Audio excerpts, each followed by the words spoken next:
Imagine the year 89 AD. The air in the amphitheater at Capua trembles with the roar of 50,000 voices. A man, blood-slicked and trembling with adrenaline, has just defeated 3 opponents in a row. The crowd erupts. The emperor himself rises, applauding with theatrical satisfaction. But what comes next is not a purse of gold, not the promise of freedom, not even a laurel crown. What he receives is a person. A woman, captured in war, chained, terrified, dragged through the depths beneath the arena. She isn't a criminal. She hasn't broken any law. She's simply part of the reward, a living, breathing trophy handed over to the day's champion. Romans even had a term for it, victoria carnalis, the carnal victory. This wasn't rumor or legend. Roman poets, historians, and bureaucrats documented it with icy clarity. Juvenal jokes about it in his biting satires. Suetonius lists it among imperial customs as casually as he would report the distribution of grain. Martial describes it in verse with such vividness you can practically see the torchlight flickering against stone walls. Rome, the empire we romanticize for its laws, its engineering, its philosophy, also maintained a system where women were handed out like hunting spoils. And the horrifying part? It wasn't considered horrifying at all. It was tradition. Today, we peel back the sand and look at what ancient writers actually recorded. Not the polished, heroic myths Hollywood loves, but the grim machinery turning beneath the amphitheater floor. This is the part of Roman history few teachers mention, not because it's unknown, but because it's uncomfortable, because it forces us to ask what society looks like when violence becomes entertainment and people become property. So let's begin at the heart of the system. Gladiators were not celebrities in shining armor. They were property, trained in barracks called ludi, drilled like fighting animals and worked to the brink of death. Some were criminals sentenced to the arena. Others were prisoners captured during Rome's endless military campaigns. In the legal framework of the empire, a gladiator wasn't considered a full person. He was an investment, a body with a value assigned to it by his owner. And yet, in the strange social hierarchy of the arena, these men were also symbols. When one of them survived the match and the crowd thundered its approval, he was temporarily elevated above his status. Victories translated into rewards, but the options weren't always noble. A handful of coins, a night of good food, maybe wine if the organizer was generous, or victoria carnalis. Suetonius, Tacitus, and Cassius Dio all describe this practice with chilling matter-of-factness. The prize wasn't a courtesy. It was a calculated reinforcement of Rome's dominance. The women granted to victorious fighters were almost always captives, Dacians, Gauls, Britons, Germans, women taken from the very nations Rome sought to break. These women had no voice in the matter. They weren't enslaved prostitutes or trained entertainers. They were human trophies seized on the battlefield and processed into the empire's reward system. To Roman administrators, they were state-owned assets, and passing them out cost the treasury nothing. Rome, after all, loved efficiency. Seneca, the philosopher, confessed that attending the games made him more greedy, more cruel, more inhuman. He wasn't exaggerating. Rome had succeeded in standardizing brutality so thoroughly that even its most educated thinkers found themselves altered by it. But how exactly did this price system work? Ancient writers didn't shy away from describing it. After a victorious match, the organizer of the games, known as the editor, would descend into the subterranean maze beneath the arena. Suetonius writes that the gladiator would be presented with a bronze tablet listing his available rewards. If he selected victoria carnalis, he was taken to the holding cells. Martial describes these cells in unsettling detail. He writes of torch-lined corridors, of prisoners still in ragged clothing from their capture, of attendants combing hair and washing faces so the prize appeared more presentable. This wasn't an improvised ritual. Archaeologists have found evidence of purpose-built rooms in multiple amphitheaters, chambers with stone benches, metal rings bolted into walls, heavy doors that locked from the outside. These weren't cells for punishment. They were designated reward rooms. Inscriptions unearthed from Pompeii describe transactions with almost absurd bureaucracy. Quote, one female captive, Dacian, age approximately 20, assigned to gladiator Gaius for one night as carnal victory reward. A human being reduced to a ledger entry. The Romans excelled at transforming horrors into systems, filling them with clerks, forms, administrators, supply chains, military coordination. Cassius Dio reveals that after the conquest of Dacia under Trajan, thousands of captured women were processed into these arena distributions. They weren't random victims. Many were daughters of tribal leaders, wives of noblemen, women whose capture symbolized the final humiliation of a defeated people. And this humiliation was the point. Tacitus explains Rome's strategy for maintaining dominance. It wasn't enough to defeat armies. To neutralize resistance, Rome had to crush the spirit of conquered peoples. And nothing shattered a nation's pride more effectively than parading their women as spoils. Imagine what messages is sent. Your warriors die in the sand. Your chiefs are paraded in chains. Your daughters become rewards for men who are themselves slaves of Rome. This wasn't entertainment. It was psychological warfare dressed as spectacle. And Rome made sure every visitor, every diplomat, every provincial governor, every merchant passing through its cities saw exactly how comprehensive its authority was. The empire didn't hide its brutality, it displayed it with pride. But now that we've traced the system, the what and the how, we need to go deeper. Because the most disturbing part isn't simply that this happened. It's how an entire civilization agreed to look away. If the arena was Rome's theater of dominance, then silence was the soundtrack that kept the performance running. To understand why, picture this. Thousands of Roman citizens, parents, children, nobles, merchants, sitting together on stone seats as casually as if they were attending a modern football match. Below them, gladiators battled, executions took place, and beneath their feet, entirely out of view but known by all, captives were being dragged into the reward chambers. Seneca, the same philosopher who admitted the games made him cruel, described the crowds in a way that still chills. I sat among humans and left less human than when I arrived. Yet no one protested. No one stormed out demanding justice. Why?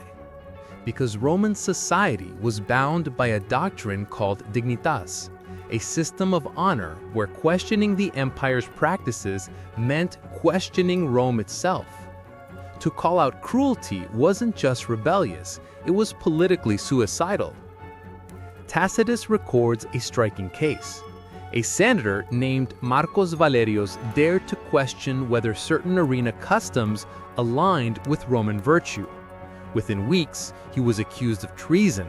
His property was seized, his family was ruined, he died in exile. Rome didn't need secret police to enforce silence. Public humiliation and social death were far more effective.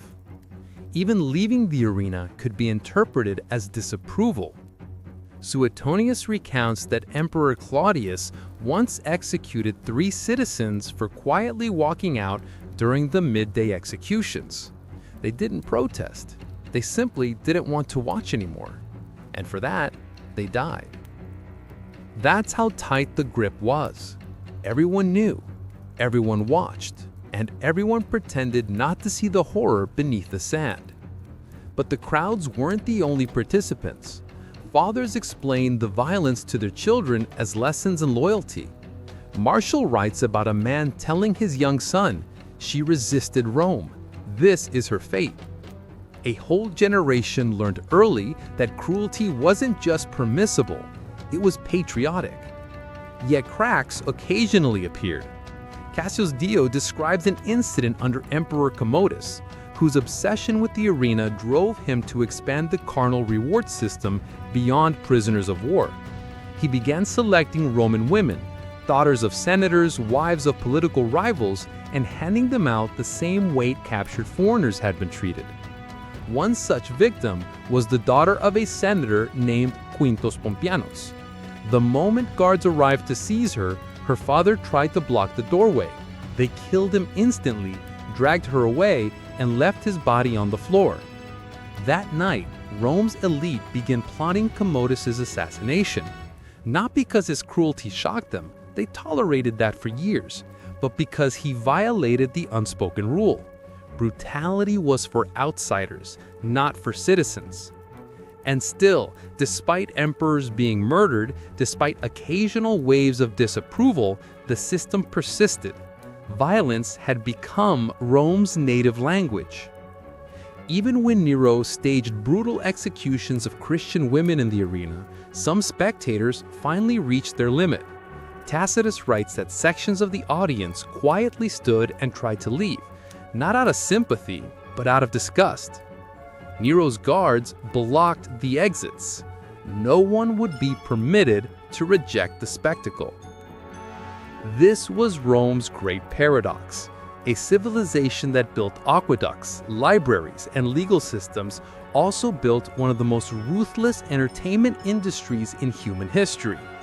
A culture that prized order and stability simultaneously preserved rituals of humiliation so extreme they destabilized its own provinces. And yet, even with all this documented by Rome's own historians, none of them called for these practices to stop. They criticized, mocked, lamented, but accepted. Suetonius reported the system as though it were as normal as a census. Martial focused his mockery on Roman hypocrisy, not Roman cruelty. Tacitus, the closest to a moral voice, only dared to say that certain punishments exceeded justice. Juvenal turned the system into satire, but never demanded reform. Seneca described feeling corrupted, but offered no solution. In a world where silence was safety, even the wisest chose survival. But Rome's silence wasn't passive. It was strategic, intentional, interwoven with its identity as conqueror. The arena wasn't simply a place to watch fights. It was a stage on which Rome reenacted day after day the supremacy of the empire. And it worked for 4 centuries. But as we move deeper into these stories, into what happened behind closed doors, into how Roman brutality seeped into the lives of citizens, slaves, generals, philosophers, and even emperors themselves, you'll see that Rome didn't just normalize cruelty, it perfected it. And the darkest part? The arena's horrors were the surface, because what came next happened in private rooms, imperial palaces, and political chambers, far from the sand, far from the crowds, and far more twisted than anything the amphitheater ever revealed. Up until now, everything we've uncovered has been directed outward, toward foreigners, prisoners of war, people Rome labeled as others. But empires have a dangerous habit. Once they exhaust external enemies, they begin consuming themselves from within. Rome was no exception. The carnal victory system that targeted conquered women didn't stay confined to battlefield captives forever. Once normalized, once accepted, once woven into the empire's identity, it began creeping upward, toward the elite, toward citizens, toward the very people who believed they were immune to the empire's darkest tendencies. And it all started with the truth Rome refused to acknowledge. Brutality doesn't stay in its assigned box. When you teach a society that dominance is virtue, that humiliation is entertainment, that a person's worth can be stamped on a tablet like merchandise, those beliefs don't limit themselves to outsiders. They metastasize. And the first major emperor to prove this was Commodus. Cassius Dio gives us a scene almost too grotesque to imagine. Commodus, obsessed with the arena, didn't just admire gladiators, he wanted to be one. He trained with them, fought mock battles, and demanded the same privileges they received, including the right to select women as a victor's reward. But Commodus wasn't dealing with Dacian captives. He was dealing with Roman citizens. He began picking daughters of senators, wives of rival families, even women whose legal status should have protected them from any such abuse. No trial, no justification. If Commodus decided a woman would be handed out as a reward, then that was the imperial decree. End of story. The incident with Quintus Pompeianus' daughter wasn't unique. It was simply the one that snapped the elite's patience. Dio describes the scene starkly. Guards pounding on the senator's door, the father physically blocking entrance, shouting that his daughter was a Roman citizen. They cut him down where he stood. The girl was dragged away anyway.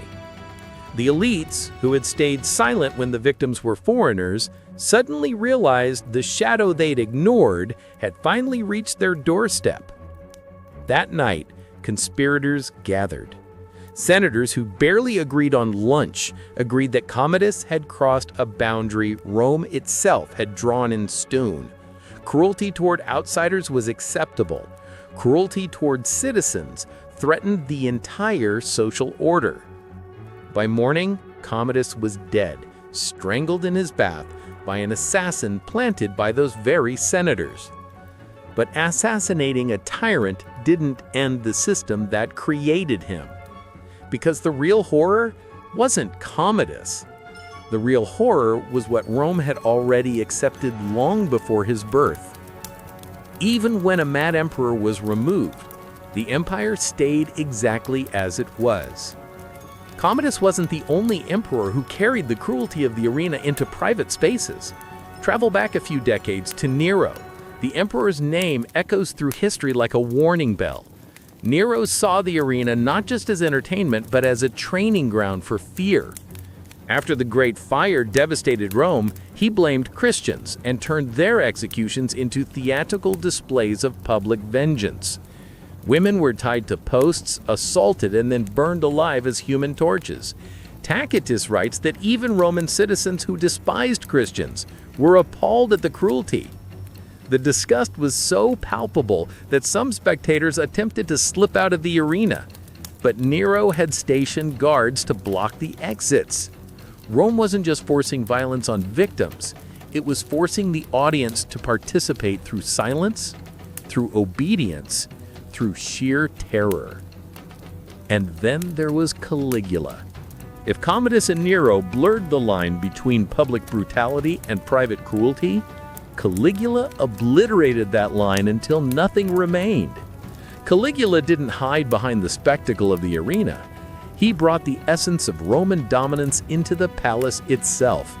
According to Suetonius and Dio, he forced the wives of senators into his hospitality chambers, violated them, then returned them to their husbands to critique their performance, as though the women were merely dishes at a banquet. He did this not as a secret perversion, but as a political act. Rome's most powerful men were forced to smile, bow, flatter, and pretend nothing had happened. To object meant death. To show pain meant death. Even tears could be interpreted as treason. He weaponized silence exactly the way the arena had taught him. He was performing the ultimate version of Roman dominance, proving he could turn even the most privileged families into powerless spectators of their own humiliation. And the senators, who had once cheered as foreign women were dragged underground, suddenly realized the shadow they'd ignored had finally reached their doorstep. But here's the thing. Rome didn't descend into darkness suddenly. The rot crept in slowly, disguised as tradition, pride, victory, entertainment, patriotism.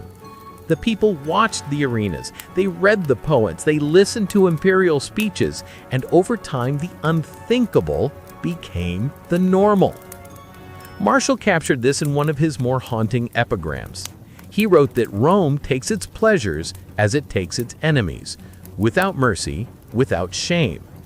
He wasn't condemning Rome, he was documenting how Rome saw itself. The empire believed its brutality was justice. And once that belief cemented itself into the culture, nothing was off limits. As centuries passed, the machinery that once fueled external conquest began turning inward. Citizens spying on citizens, nobles betraying nobles, crowds cheering deaths of their own countrymen, emperors treating the Senate as their personal toy box. Gladiators becoming celebrities whose fame was built on the suffering of others. spectators becoming accomplices. Rome had perfected a system where cruelty wasn't just permitted, it was expected. And that system eventually turned the entire empire into an arena where everyone was a spectator, everyone was a participant, and no one was safe. But Rome's story wasn't just about cruelty expanding. It was also about something even more insidious: normalization. Because once a society normalizes brutality, really normalizes it, people don't just allow it, they defend it. They rationalize it. They build entire philosophies around it. And that's the next chapter of this nightmare: how Rome made itself believe that cruelty was civilization. To understand Rome's collapse, you have to understand the most dangerous transformation a society can undergo: when cruelty stops feeling like cruelty. Rome didn't wake up one morning as a monstrous empire. It drifted there, one bureaucratic decision at a time, one normalized spectacle at a time, one silenced protest at a time. Look at how its thinkers wrote about the brutality they witnessed. Suetonius chronicled Victoria Carnalis like an accountant balancing ledgers. No outrage, no moral wrestling, just here is what Rome does. Martial turned the system into clever verse, sometimes mocking hypocrisy, sometimes glorifying fighters, always dancing around the central horror without ever demanding change. Tacitus, perhaps the closest thing Rome had to a conscience, only dared condemn brutality when it became strategically unwise. His criticism wasn't moral, it was practical. This exceeded justice, he wrote of Nero's punishments, because openly saying this is wrong was equivalent to self-execution. Juvenal, furious at Rome's moral decay, used satire as a weapon. His sixth satire is a tirade against societal corruption, against the abuses of women, against the cruelty embedded into every corner of Roman life. But even he presented the arena's horrors as symptoms of larger rot, not injustices to be dismantled. And Seneca, the philosopher of virtue, the teacher of ethics, admitted the games made him a worse man, yet never called for their abolition. The greatest minds of Rome could describe atrocity in exquisite detail, without questioning why it existed at all. That's how deep the normalization ran. But the normalization wasn't limited to writers or emperors. It seeped into everyday life. Romans brought their children to the games. They joked about the fate of captives. They collected souvenirs from executions. They debated which gladiators would win like modern fans discuss sports leagues. They dined overlooking killing grounds. They gossiped about arena scandals as if they were harmless entertainment news. The brutality became a shared language, a shared identity, a shared addiction. So when Rome fell, not in one dramatic moment, but slowly, agonizingly, like a statue cracking from the inside, its people didn't understand why. How could the most powerful civilization in the world collapse? How could an empire with roads, armies, and wisdom crumble into dust? The answer was carved into the very architecture of its arenas, because Rome misunderstood strength. It celebrated dominance, not discipline, violence, not virtue, spectacle, not stability. And when you build a civilization on the worship of suffering, it becomes impossible to build anything else. By the time the arenas finally closed in the 5th century, the empire had already hollowed itself out. The structures remained, the stones endured, but the people had forgotten what their ancestors once knew. Real power is the ability to restrain cruelty, not unleash it. An empire that cannot restrain themselves eventually devour themselves. So why does this story matter now, 2,000 years later? Because Rome wasn't a nightmare from a different universe. Rome was us, humans with the same psychology, the same rationalizations, the same capacity for looking away when looking hurts too much. Rome proves that atrocity doesn't begin with villains. It begins with systems, with silence, with normalization, and with ordinary people who learn, inch by inch, to stop seeing other people as human. That's why the amphitheater still stands today, its stones whispering warnings that echo across centuries. Tourists walk through its corridors imagining brave gladiators, but they rarely imagine the women dragged beneath the floor, the chambers built for humiliation, the clerks tallying human beings like grain shipments. But history remembers, and history doesn't lie. What the ancient writers recorded is clear. Rome built its glory on suffering.